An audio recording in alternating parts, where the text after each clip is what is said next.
Hi guys, I want to buy one only. So comment down below kung sino daw ang mas maganda, ito or ito. O yung nasa gitna.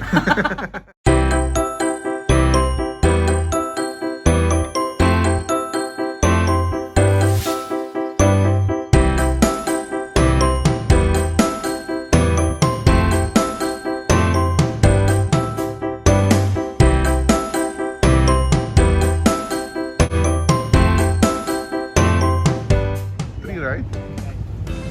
Guys, look at this. It's a bonsai olive tree. And I don't know how many years this one already. 3,000 years? No, you're kidding. Right. 100,000 dirhams. 25 years. 25 years. 25 years. Oh my god. Look.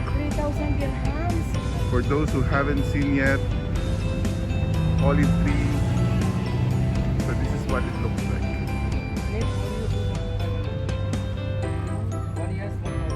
You can ship this one in the future.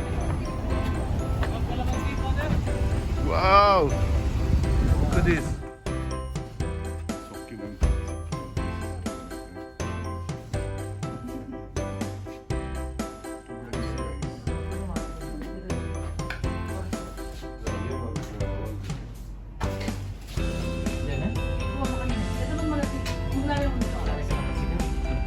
Mas masakit yung tingin.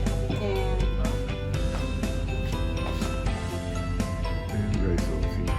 Yung mga parang Hibla. hindi ko alam mo. Hibla. Inaalis ko kanina, hindi ko alam Anong purpose? intentional. May purpose to kung bakit. Para sa mga bulaklak siguro to para Hibla. mas maganda. My friend, what's this what's this for? Why you have this This one packing. This what? packing. This box inside that. Ah, from the packing. Only the I packaging. thought it has something to do with the flowers. This mine.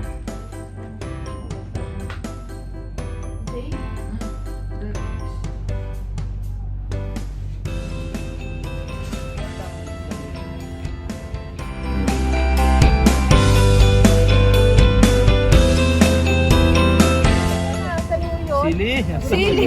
Ay, sili. Yung sili pala, sili. Ano ka ba? Hindi kasi. Sinaluyot mo yung May sili. mga saging nga oh. Kaya ginagawang ano na to. Ay, hindi saging Ginagawang to. indoor na yan. Oo, Saging. Ito, saging. Ito yung bunga. Mm. Yun ang pinapibili ni Te. Dakong ko kasi nakita-kita ko. Gusto mo pa ng cactus? Mukhang nasa paraiso na rin. This one. So this is Mina guys.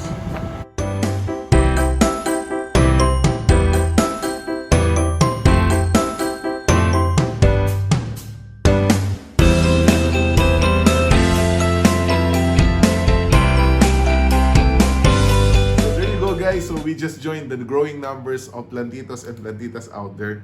So ito yung nabili namin sa Mina last Friday. So I have succulents here. And some of the plants that we also bought.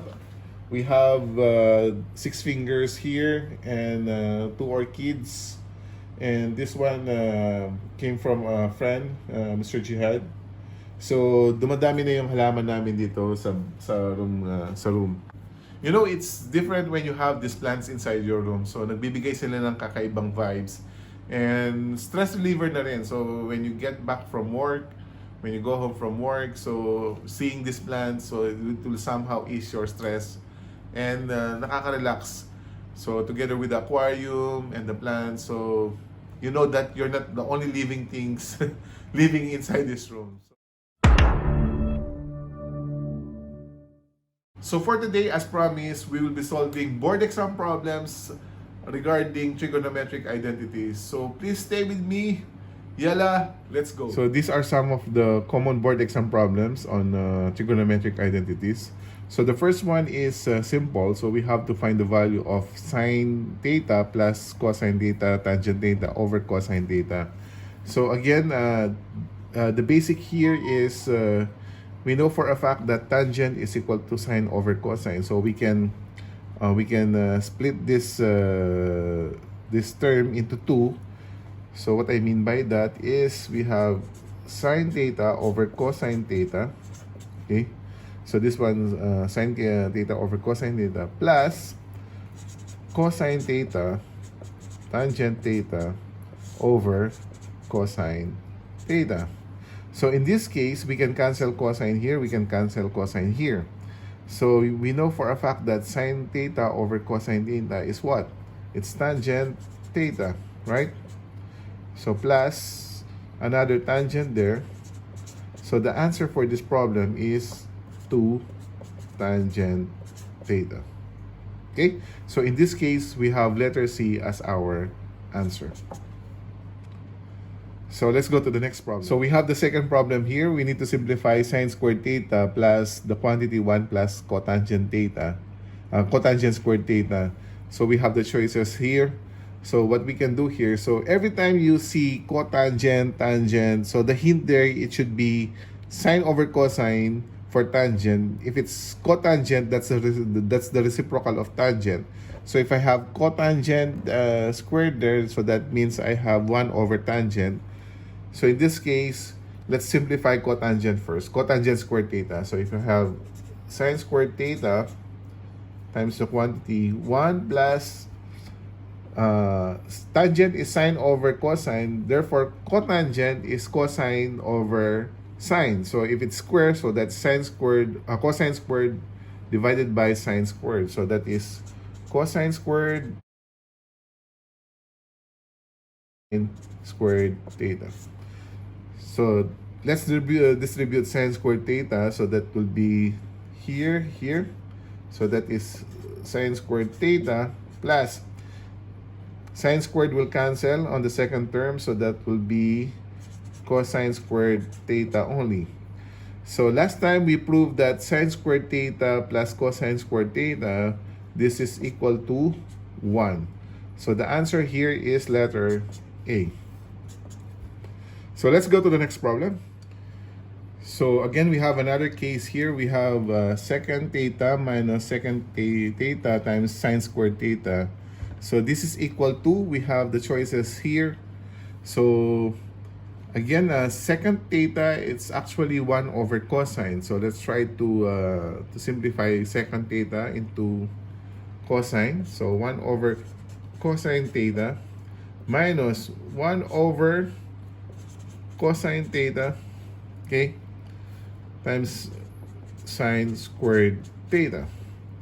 So in this case, getting the common factor, we have here 1 minus sine squared theta over cosine squared cosine theta, sorry.